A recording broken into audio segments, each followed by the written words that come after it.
Good morning, or whatever time you are watching this. So I've got a spare half an hour, so I just thought may as well do a quick video. And yesterday really, and the fact that everybody, well, I say everybody, 4 people, so Jason, Matty T, FPL Bailey and Mr. Reed, whose team is up on screen at the moment, in my opinion, have wildcarded too early for no reason. Now, I can't comment on Matty T or FPL Bailey why they've wildcarded, but from Mr. Reed and Jason's case, I just have no idea. As I explained as I said on Discord last night, I have no idea why the wildcard was used. Doing -8 just to get rid of some crap. No problem. But to get rid of a load of players which are of proven quality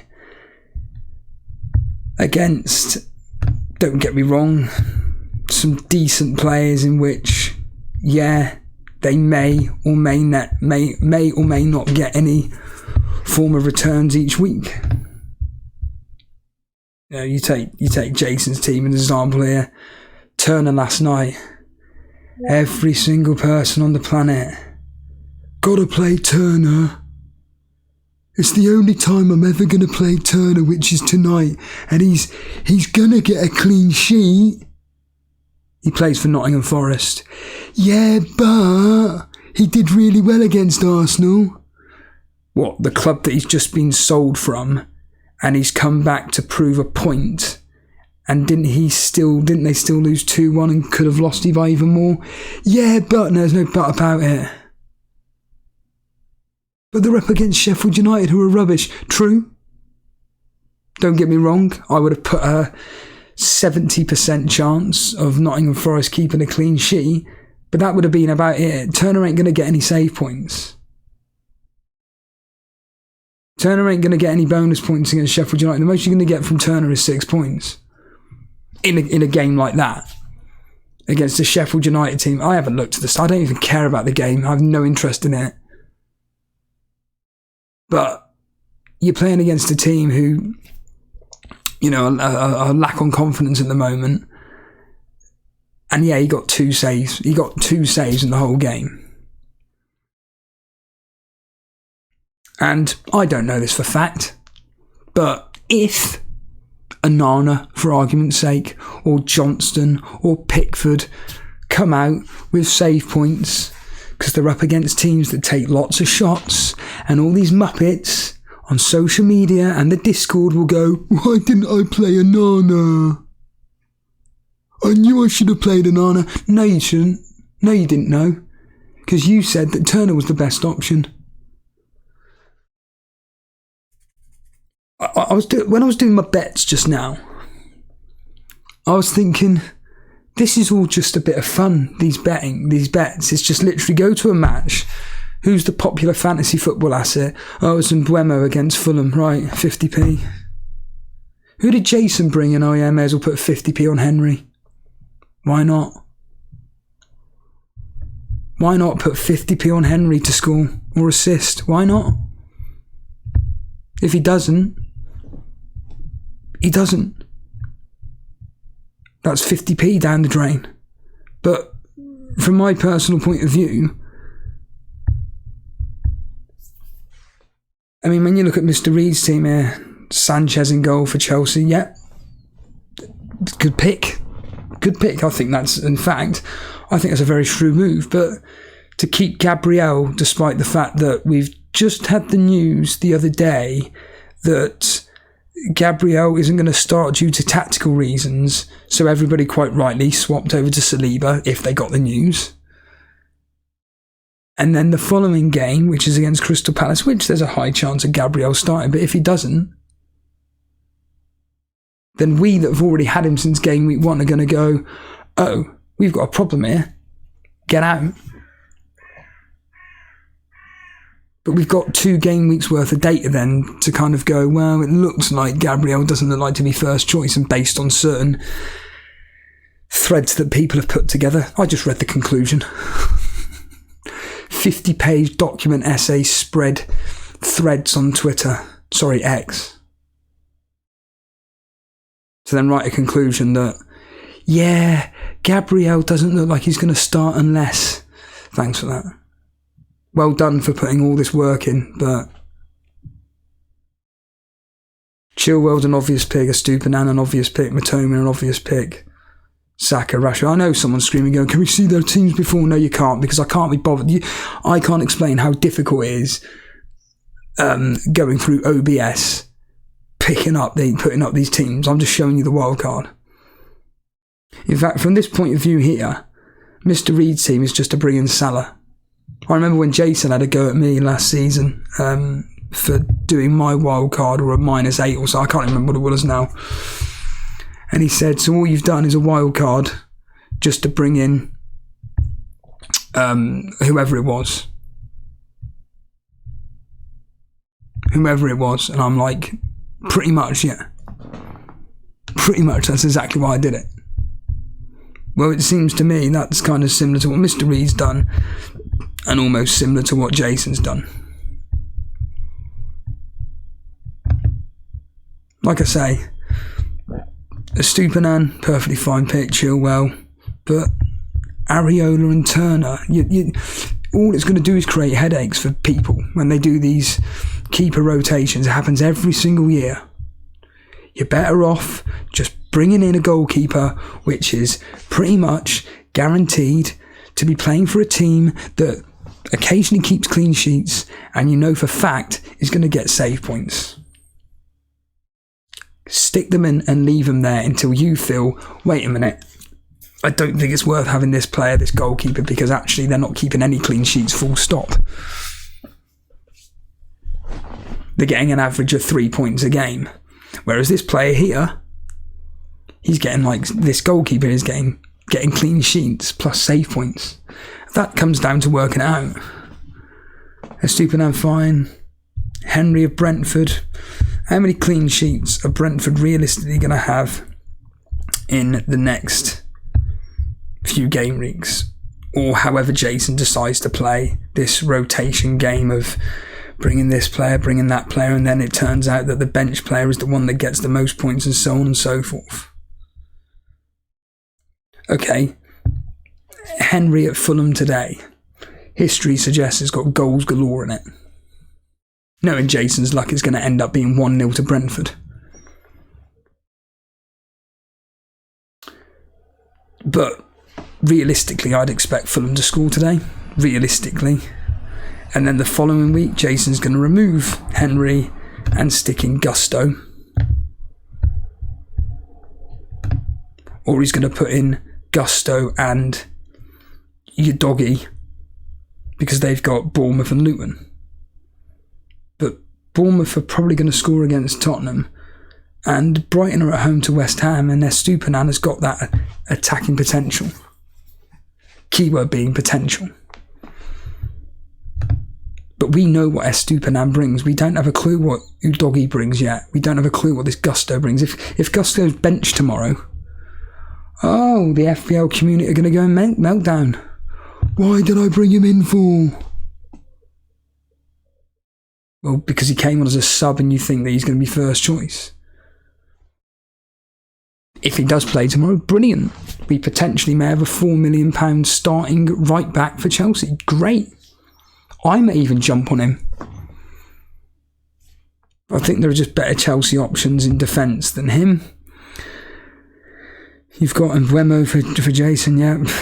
Again, a player who, okay, he's out of position at the moment within reason, but I reiterate this point, did he do anything for me last week to suggest that I would want to own him? No. And that was against Tottenham. And Brentford were playing well. Crystal Palace, Bournemouth. Again, you're working out on percentages, aren't you? Saka, self-explanatory. Salah, self-explanatory. Maddison, self-explanatory. Diaz, yeah, good pick, but he's another one that's a potential rotation risk. Not necessarily. He starts today. He'll start today. But he's going to be vying for that third spot between Jota and Nunes. We know this. Nicholas Jackson, for me, again, hasn't shown me enough to make me think I want to jump on board. Now, the only way I'm going to jump on board with him is if tomorrow he looks lively, he gets a few shots on goal, and he's looking threatening. Basically, if he's looking threatening, at that point I'm thinking, maybe he could be the one. Maybe. But right now, for me, with Chelsea, it is just their defence that I'm happy to go with. And then Haaland is self-explanatory. Now, compared to the team last week, in which Jason had this team, and I can just scroll across. Personally, barring Kevin De Bruyne, and like I said, if Jason had done let's just say a -4. Just a -4. So a -4 to take out Kevin De Bruyne and Foden and bring in Salah plus whoever it may have been. Because he had money in the bank. At that point, I'm like, you've still got a really good team here. You've still got Turner. He's got Turner on the bench there. So Turner would have played last night. Estupiñán still got Saliba, brilliant pick. Shaw, brilliant pick. Foden, probably going to be playing tonight. Great pick. Rashford, Saka, Salah, Odegaard, Pedro and Haaland. It's just panic mode for a few people, not just Jason, but others as well, just gone into panic mode. Now, if there was a plan in which it was, I want to just pick the best game week 1 team and then in game week 2 I'm going to wildcard, well done to you. If Matty T's done that, well done to you. And if I put up Matty T's team here, and this is a wildcard, we have these particular individuals. And Alex Volo's now top of the YouTube chat league. I haven't even checked. Well done, Alex. He captained Awonyi. Alex Volo, one of the best thumbnail creators, he captained Awonyi. Ay. People that listen to Total Steve will understand that. What does Alex know that we don't? But I don't even know where Matty T's team is now. It's great, isn't it? Because I was watching this stream back the other day. Not fully, but you guys get the whole big screen on this. I don't have that at all. So I'm now going to have to check where Matty T's team is on here to work out where he's dropped down to. It's fucking typical, isn't it?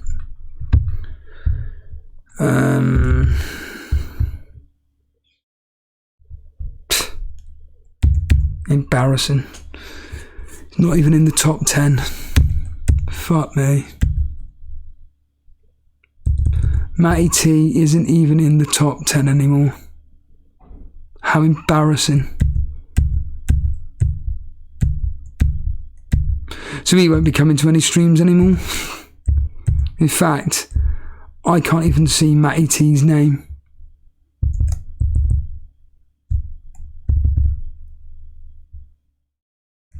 That's ridiculous. Is he even in the YouTube? He may not even be in the YouTube chat league. That'd be embarrassing if he's not even in the YouTube chat league. Alright, he's still top of the members league. Alright then. God, what entertainment this shit is. So, members league. Right, here you go. Right, this is Matt's wildcard team. Turner in goal, of course, yeah. Turner in goal, Chilwell, Estupiñán, Saliba. Oh look, it's Jason's team. However, he is going all in on Tottenham. So Saka, Buemo, Salah, Richarlison, Maddison, Jackson and Haaland. And then on the bench, we've got Henry, Bayer and whoever that other person is. Sanchez in goal. I would have played Sanchez instead of Turner. That's just me, because he plays for a premium team.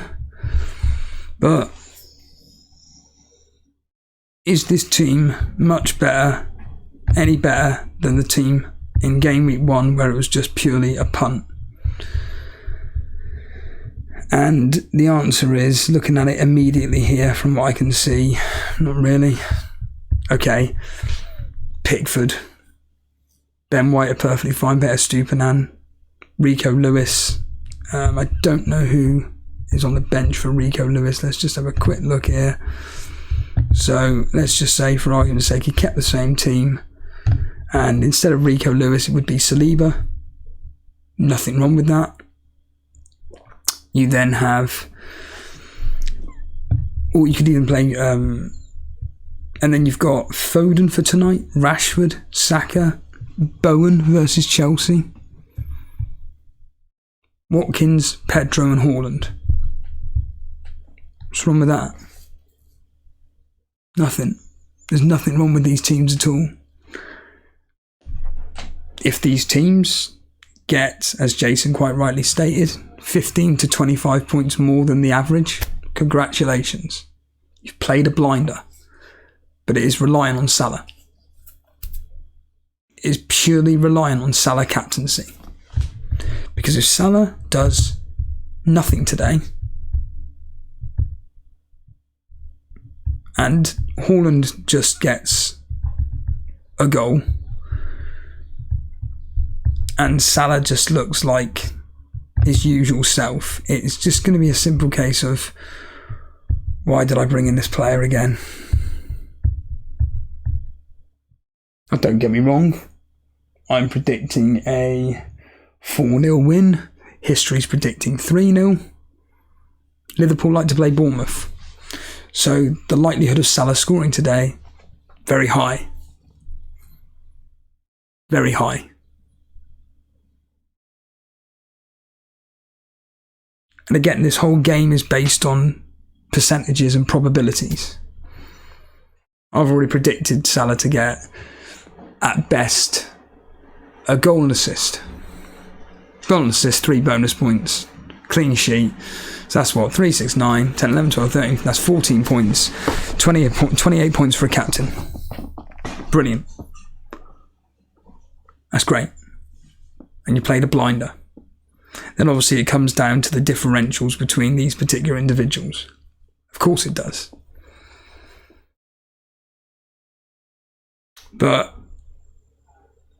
really,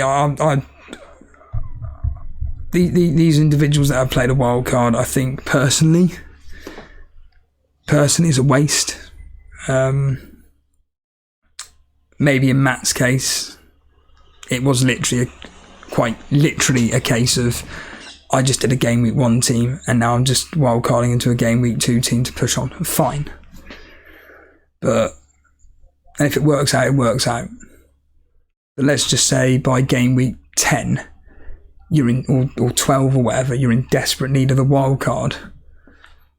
Because most of these teams were all set up perfectly fine for the first 3 or 4 game weeks. Perfectly fine. It just needed the odd person here or there to make the odd tinker.